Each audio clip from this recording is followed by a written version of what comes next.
A conclusione dei tanti eventi inseriti nell'ambito della manifestazione Black Christmas organizzato dall'Associazione Aquarinto, che da oltre 20 anni si occupa di accoglienza e integrazione dei richiedenti asilo e rifugiati nell'ambito della rete coordinata dal Ministero dell'Interno, si è svolto un seminario dal titolo Agrigento Terra di Accoglienza con la partecipazione della dottoressa Luisa Crisafi, del prefetto di Agrigento, in rappresentanza del Ministero e diversi sindaci referenti dei comuni che promuovono l'iniziativa di accoglienza.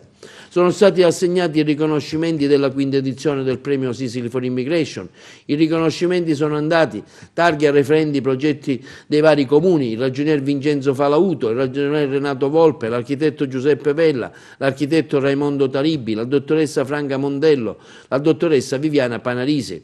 Riconoscimenti speciali sono andati inoltre ai collaboratori di Aquarinto, alla mediatrice culturale Scibetta Maria Grazia e Aminata Cis, al professor Silvio Licata, una targa per la città di San Vito Lo Capo per lo spirito d'accoglienza mostrato negli anni a favore dei richiedenti asilo. Quindi il premio Sicily for Immigration è andato al dottor Andrea Monreale, dirigente della Polizia Statale della Questura di Agrigento, per lo spirito di umiltà con il quale ha affrontato l'elaborazione progettuale del laboratorio. Siamo sulla buona strada, dimostrando nella costruzione dello stesso professionalità sia dal punto di vista tecnico che organizzativo.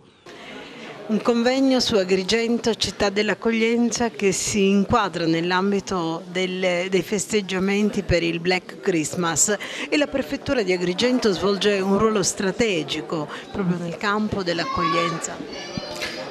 Il merito, al di là di quello che la Prefettura riesce o non riesce a fare, ovviamente il merito va alle persone di questa provincia, alle persone di Agrigento, a quel senso dell'accoglienza che è tanto storico, tanto connaturato e però tanto assolutamente attuale.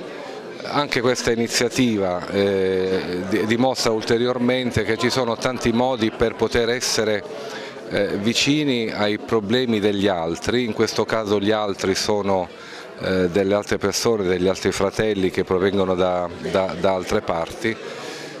La Prefettura sì, continua a monitorare la situazione degli arrivi all'interno della provincia. Lampedusa continua ad avere un non indifferente numero di arrivi quest'anno, si sono attestati intorno ai 10.000. Così come anche Porto Empedocle, che poi ci sono stati utili sbarchi sulla costa provinciale. Oggi un riconoscimento all'attività svolta in favore dei rifugiati, l'aiuto, un'attività spesa per l'accoglienza e per la solidarietà. Sì, anche con un pizzico di sorpresa, comunque sono quelle cose che fanno bene, che aiutano e che danno adrenalina sufficiente per affrontare nel quotidiano problematiche spesso molto complesse come queste.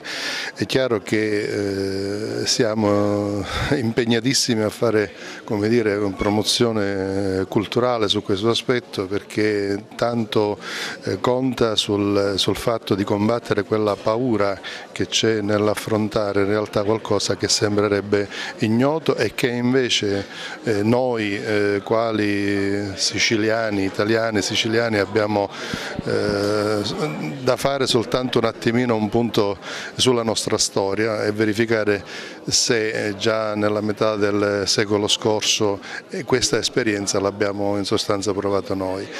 Dottore Lopresti, il CPIA svolge un importante ruolo nell'alfabetizzazione degli adulti e anche comunque di immigrati richiedenti asilo. Sì, principalmente perché noi, come dire, uno dei nostri obiettivi, uno dei nostri ruoli, il ruolo che noi svolgiamo è quello di alfabetizzare sì gli adulti, ma di alfabetizzare gli extracomunitari. Quindi questi ragazzi con 200 ore possono arrivare ad un livello L2 della lingua ed è un permesso che gli serve ai fini del permesso di soggiorno di lunga durata. Ma non è solo questo, cioè non è l'obiettivo quello di farle raggiungere l'L2 per il permesso di lunga durata, ma l'obiettivo è quello di far conoscere qual è la nostra cultura, qual è la nostra lingua, perché la gente che vuole stare qui deve per forza conoscerla. E io vedo che questi ragazzi vengono molto volentieri, ormai il centro è da 3 anni, in via sperimentale lo Stato ha istituito questa nuova istituzione scolastica.